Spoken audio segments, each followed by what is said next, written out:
That's God's power. Amen. That's God's power. He holds the power. The enemy likes us to think that he is the one that's going to win. He doesn't. We know the book. I was in India today, we were setting this up, and you won't see the clock hands. When you see the two hands joining together at 12 o'clock, you know we've been here a long time.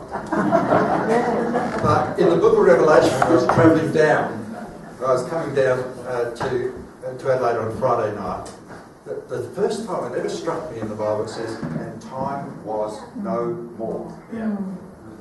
Time was no more.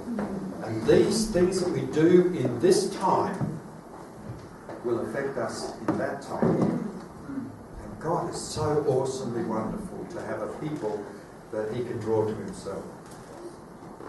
I know you had a thing on Facebook. Come up, Leanne. You had a thing on Facebook. Darren, I think, took a photo of our invitation here. And I looked on Facebook last night, and there's this picture of the invitation. And this lady says, and what was the negative report? She says, come and see. Good one. Thank you. Children are such a blessing, aren't they? They're a gift from God.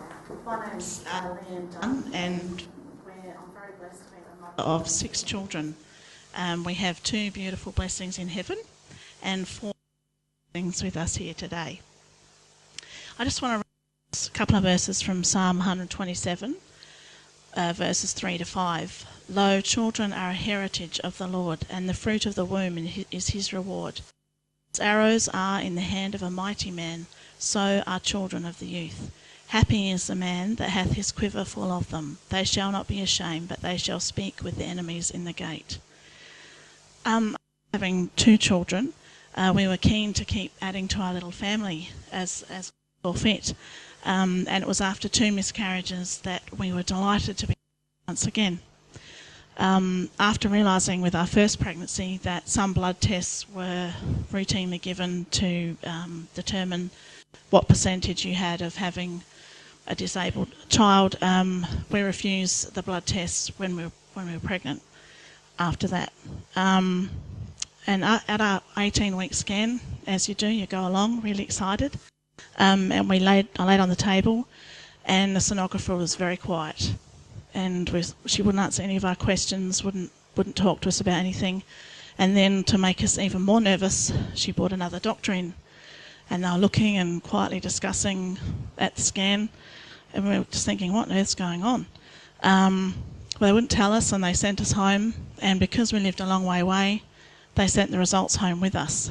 And being a cheeky person I am, I opened them and read them, but we didn't understand what they were talking about.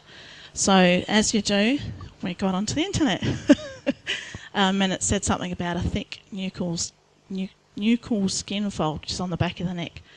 And it was then that we realised that we could have been having a Down syndrome baby.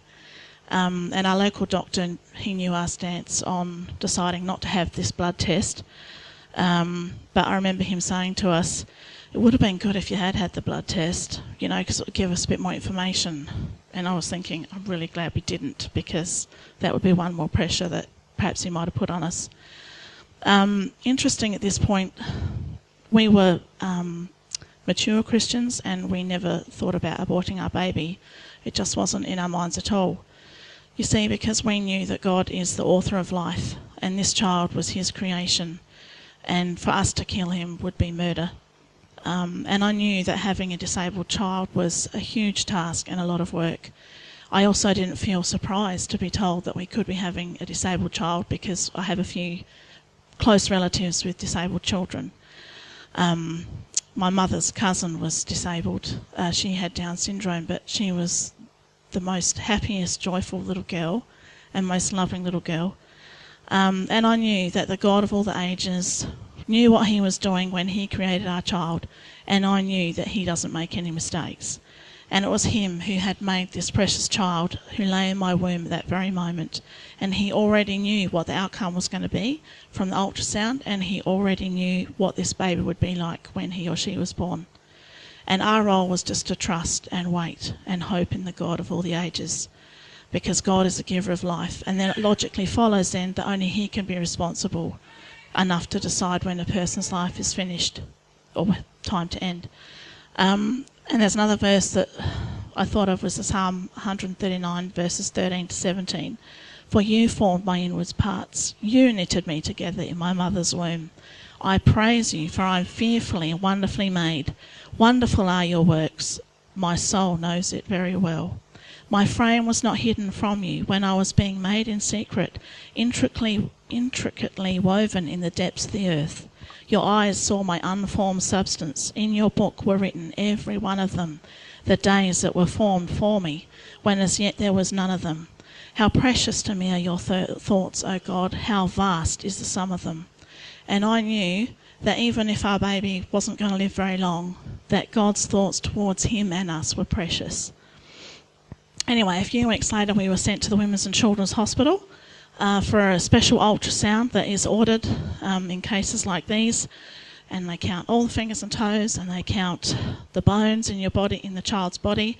They check every single organ to see if they're functioning in the way that they're meant to, including the heart. And I just fell even more in love with God and our little boy that day.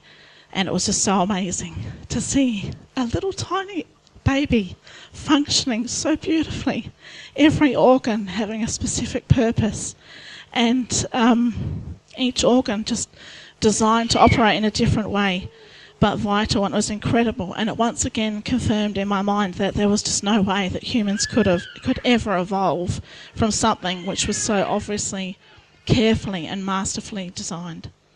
And it was during this ultrasound, we had a lovely Chinese man do our ultrasound, and we asked him if we're having a boy or a girl, and he told us it was a little Jackie Chan.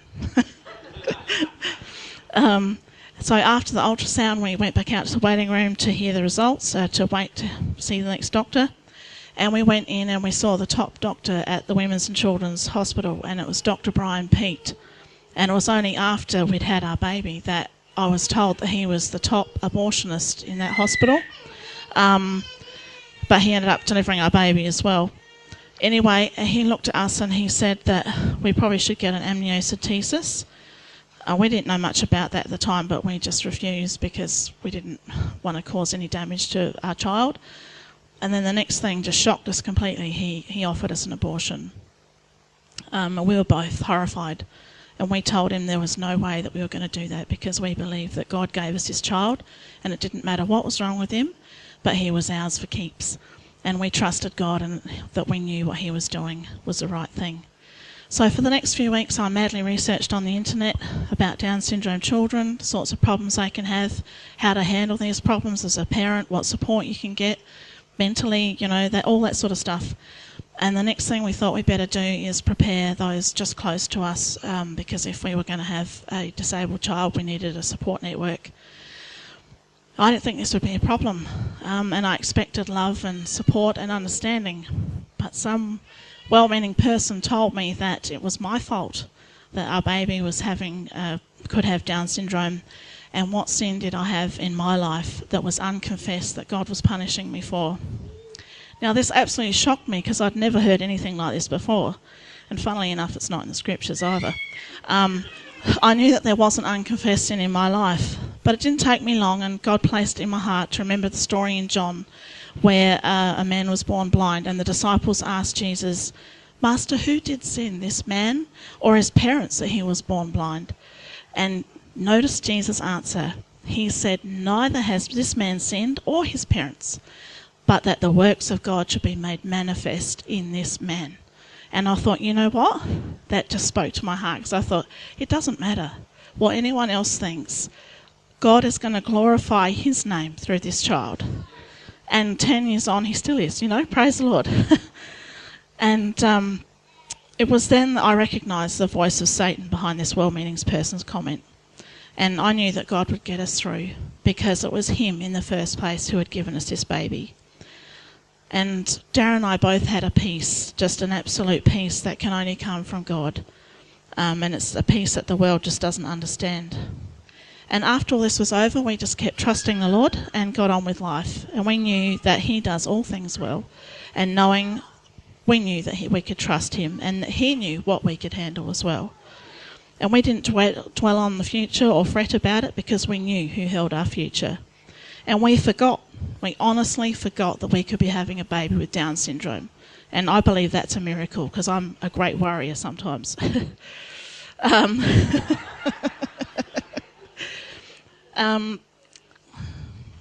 So months later, in the Women's and Children's Hospital, David was born. And he was born via caesarean, and that was my third caesarean.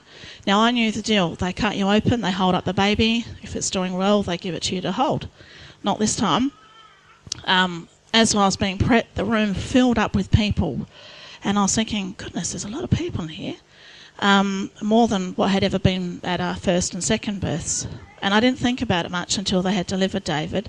And instead of them holding him up for me to see, they just took him straight away. And I said to the nurse, what's going on? Totally confused, like, what's going on? And she said, oh, don't worry, they just need to check him for Downs and then hopefully you can hold him, if there's nothing wrong. And some babies have health problems, and that's why there's so many people in here, because they have to be checked. And I laughed. And they must have thought I was mad because I just laughed. I'd totally forgotten about it, I just was like, wow, isn't God so good? Praise God, we were ready to accept this little boy no matter what was wrong with him. Anyway, they came over with David and they said he was fine. And, I just am amazed at God's goodness, and here's David today, perfectly healthy and perfectly normal. And if he wasn't, we would still love him. And he's an absolute gift from God. Thank you.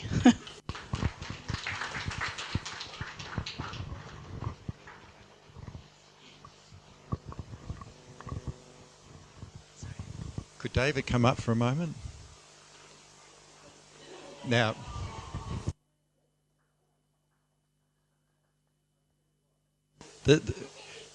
Robin and Trevor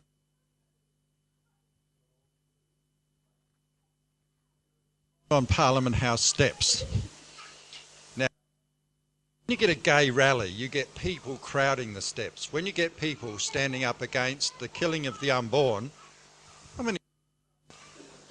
but this little man came up, and there was a stand made at that very point that Leanne told what had happened, the pressure put on her, and then we were able to say, well, see that there was the opinions of men, there was the slander of men, there was the attempt to kill this little lad. Now you better make it pretty good now, because you got something to live up to now, haven't you? You're on TV. You will be. You're on YouTube soon. Say hello to everyone. But isn't it wonderful?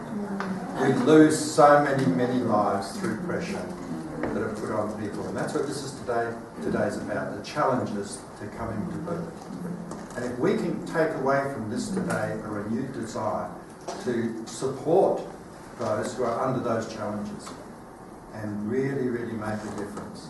There are many hurting women out there. There are many hurting men as well. And we need to be able to support them. Thank you, mate.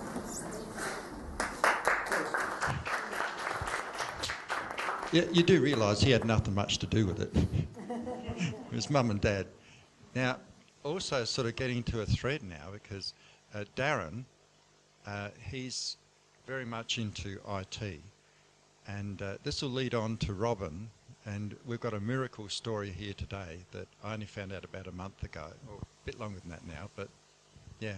But Darren, if you'd like to share the conviction that God gave you. This is completely devoid of their own personal situation. Thanks. You have to have it right up front. Okay, everyone, here's my mouth. You won't get to see it for the rest of the time. Anyway, it's a real privilege to be here today. It's a story that, I don't know, it just, I think of Joel. Where's Joel? Is Joel here? Oh, he's just gone out. But it's one of those things that from a guy's point of view, he doesn't have the baby growing in his belly as such. But there are the pressures of man to provide for his family. And it says in son Timothy about the fact that a man must provide for his family, and the pressure for that, is sometimes immense. And having 3 boys, and I spare a thought for you guys as well as they get older. Anyone with boys, they eat a lot, especially as teenagers. But I'd been based at Ashford Hospital, but I worked for a group of hospitals called Adelaide Community Healthcare Alliance. It took in Flinders Private Hospital, Ashford Hospital and the Memorial Hospital. They were managed still are, by a group called HealthScope, and they had 2 other hospitals in South Australia, and it was my job to do basically the desktop support for those 5 hospitals. Probably between them, there's probably about 400 computers, and I get to mix with quite a few people. I'm not very good at names and faces, but after 6.5 years, you got to know the people fairly well. And even I could remember some of the names then. But it came to my attention. I enjoyed it. I worked with mostly with managers and with admin staff, not so much the nursing staff themselves. But after working 6.5 years with them, I enjoyed working with them. And there was a lot of trust in that was built up in that time. But with computers, there are many, many different aspects to them. But the general consensus is, if you know about computers and I have a computer problem, then you can help me. In fact, it didn't matter if it was, as long as it plugged into electricity, it could have been the kettle, and the IT people would get asked. But this particular day, and I liken it to the likes of Gideon, who's basically threshing out the grain by the winepress, or Moses, who's tending to sheep and that in the wilderness. And there is a moment in time when your life just changes. For me, I had this ward clerk come up to me and said, you're an IT, you can probably help me. I've got this IT problem. I can't transfer this patient from one ward to another. And the whole time she's waving this piece of paper around in front of my face. And I'm looking at it thinking, okay, that's obviously a very important piece of paper that you're waving it around like that. And she said, oh, it's just a termination. Now for me, I hadn't thought much about abortion that much in my life at all. I was an atheist, and during that time I figured, there were people that said, well, it's the woman's right to do whatever she likes. And I had better things to think about, so yeah, that's okay. Oh, yeah, I believe that too. And that's about as far as it went.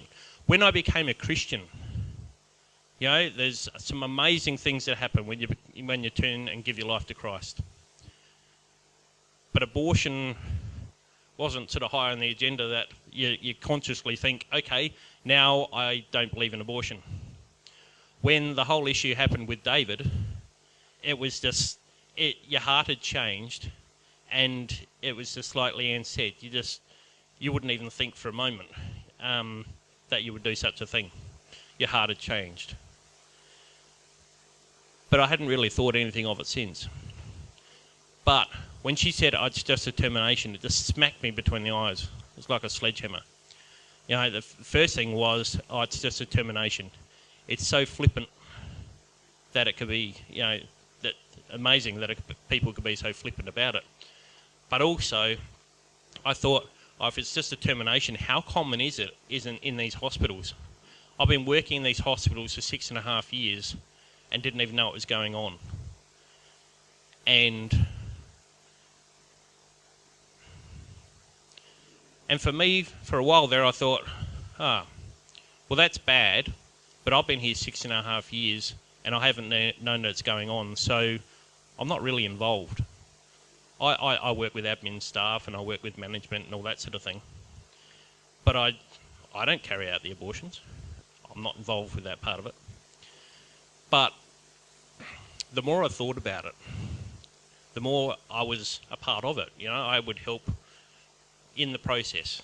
The whole chain of things that went on, it could be just the paper just the transferring of a patient from one place to another, all that sort of thing. I was a part of it. And talked to Leanne about it, and I'm not even sure what Leanne's initial thoughts were on it, and I can't even remember the time period. But it was over several weeks that things started to gather momentum. And Leanne would read it in her devotions, I would read it in mine, and we'd read it collectively, like in Jeremiah, I think it's 1 verse 5, where it says about, before I formed you in the womb, I knew you. And there were just little verses which, you know, as a preacher, you could look at that verse, you could preach whole sermons on that one verse. But for us, it was just beacons that just kept coming out. And it was one of those things where you can look at it and you say, well, it's very obvious, I need to do something about this. But what? You know, I have 4 children and a wife, and I need to provide for my family.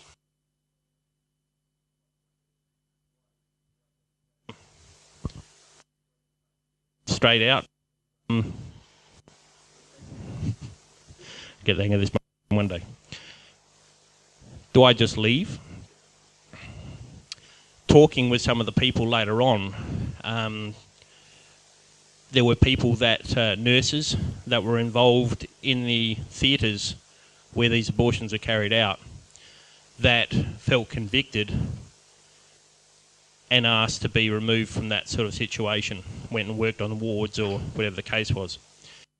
For each person, the answer is not necessarily the same. You know, talking about yesterday, when Peter was saying, what about that disciple over there? And Jesus basically said, mind your own business, you worry about what I've told you to do. So it was a case of working out, what did we need to do? And we really felt, well, I felt, I suppose, should I be leaving? Now, the interesting thing was, we're just talking about it here before, is coincidences. How coincidences often happen when you pray and don't happen when you don't. We happened to be up at Leanne's dad and brother's farm this weekend, and we went and visited at a brother's church.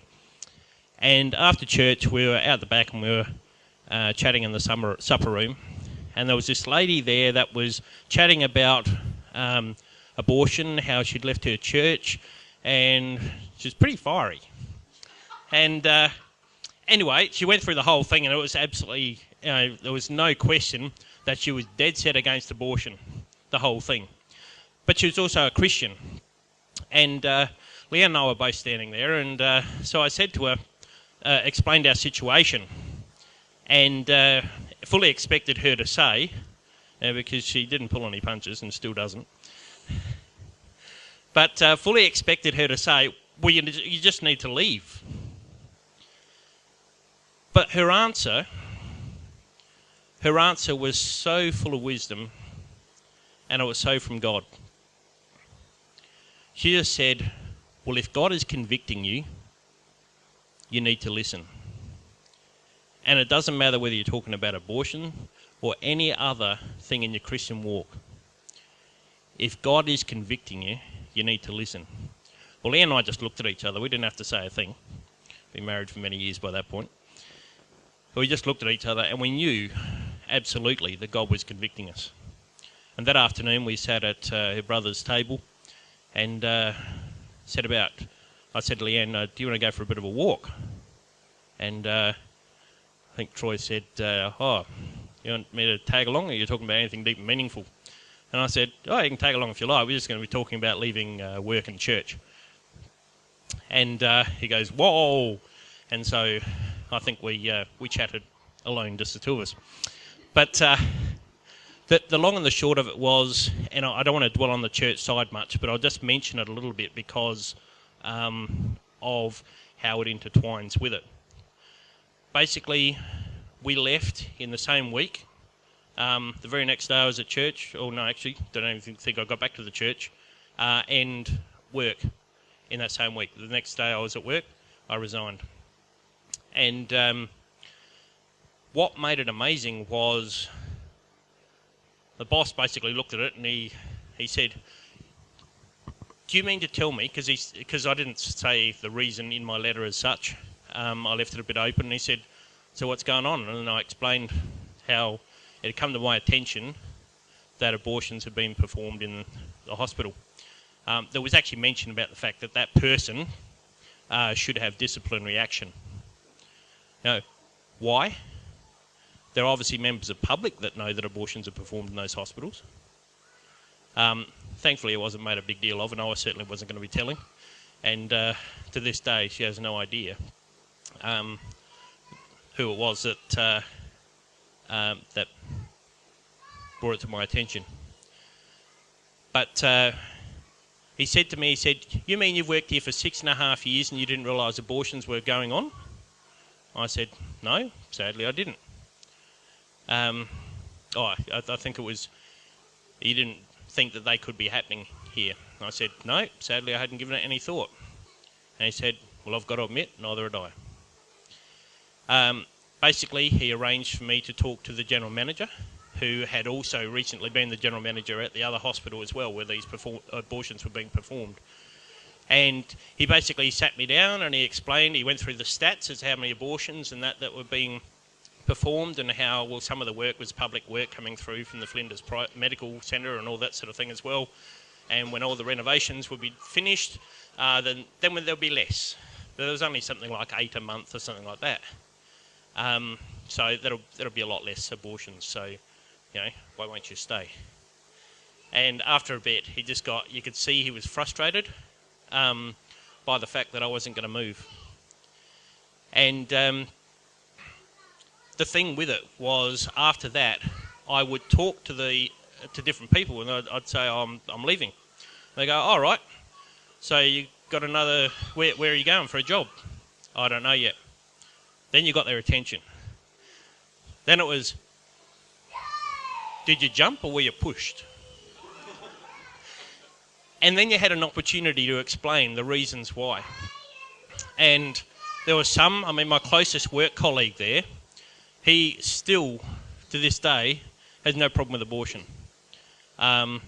He's a devout Catholic who sort of believes that there is a God.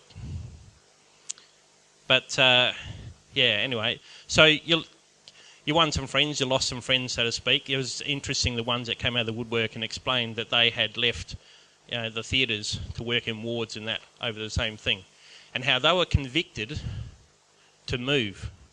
But for me, it was to leave. No job to go to, and gave 4 weeks' notice. In that time, we started trying to organise to see whether the Lord would want us to do a home computer business.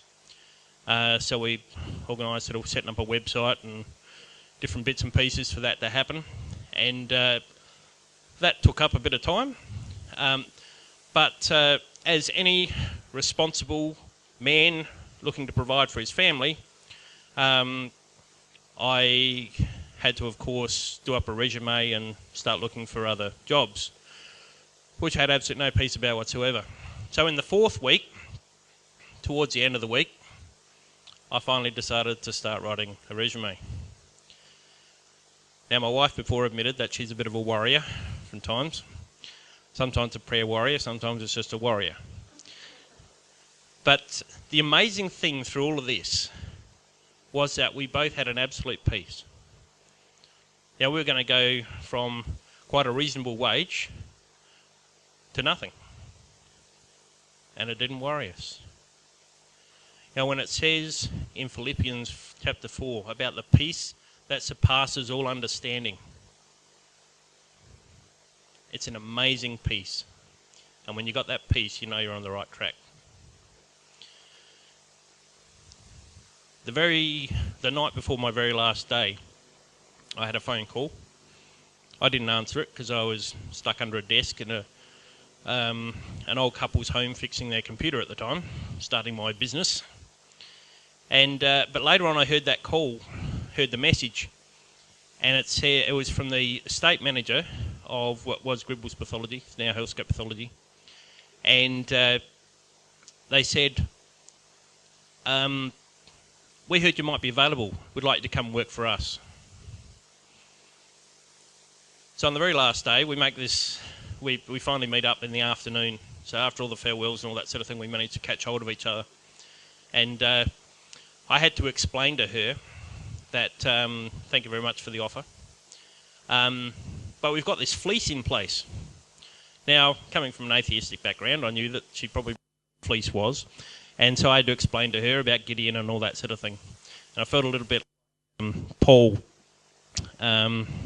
before Felix, just explaining about Gideon and then what our fleece was. So there's probably a bit of silence on the other end, but anyway. At the end of it, I also said that the reason why I'm leaving Atcha in the first place. And she said, yes, I do. I've talked to your manager and what have you.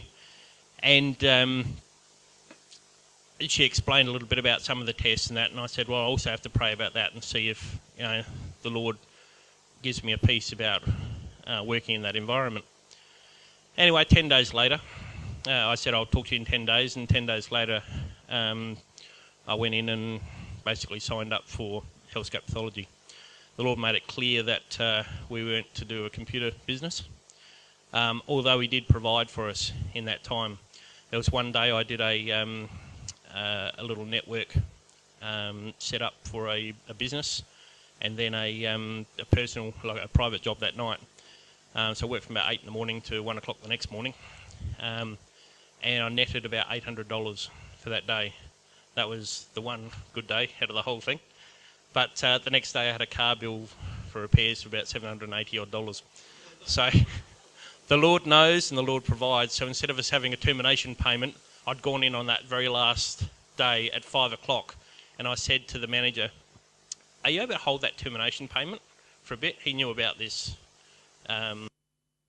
thing with the pathology. And he said, I'll see, it might be too late. Now, because Healthscope manage Atcha, they're all basically part of one and the same as far as all the pay goes. So when I moved across to the other job, all of my leave entitlements and all that followed straight over. So I started off on 3 weeks holiday. So there's no one to train me. But the thing with it, and at that time also, like I said, we'd left church, and 3 weeks after I'd left church, we left the church here not knowing where to go or that sort of thing. We met up with some other people for a little bit, but really wasn't sure where we should be. I had a phone call from one of our friends at the church we just left, and he said, I can't preach at this particular place up at Strathalbyn on this particular weekend. I was wondering if you could cover for me. And he said, by the way, they're looking for someone to head things up out there. And it's amazing how, by just stepping out, you've got to step out first before God can bring you in anywhere. The Israelites had to step out. They had to go through the Red Sea and that sort of thing before He could bring them in. And it's the obedience that we need to have. There are two things. There's trust and obedience. Eve didn't have either of those when she first took of the apple, fruit, whatever it was. But how much we look at that and we condemn that. Oh, look where she hadn't done that. But how often do we stop trusting? Or how often are we obeying and then wonder why things aren't going right? For me, the last few months have been one where, like Peter in the boat, where he's taken his eyes off of Christ. I've been tired, I've been worn out, to the point of being burnt out.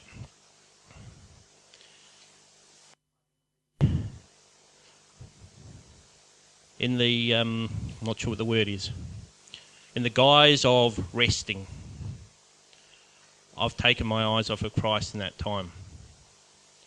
And in doing so, I think my family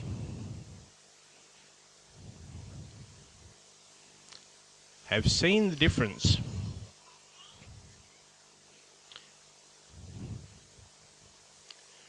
I've seen the difference in me having taken my eyes off of Christ.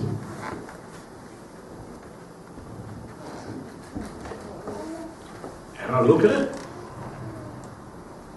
and it reminded me what I was like before I met him. And I met a man, I met a man, and I heard his testimony about his father and how his father had been a drunkard. His father had been saved before that, but he'd become a complete drunkard to the point where this young lad nearly killed him just to save his mother from the drunken outrages. And it came about one day, this man, through much prayer of loving family, came back to Christ. And his father said to his son, who had newly come to Christ himself, he said, there was a time as a Christian when God told me to go on. When God told me to give my life fully to Him. And I didn't listen. If we take our eyes off of Christ, for whatever reason, we can sink, just like Peter sunk, rather than walking on the water. If there is a time in your life when things are not going well, if there's a time in your life when you're saying, well, Lord, you want me to provide for my family, and yet you want me to leave, how can I trust you? Trust Him. He will never, never fail you.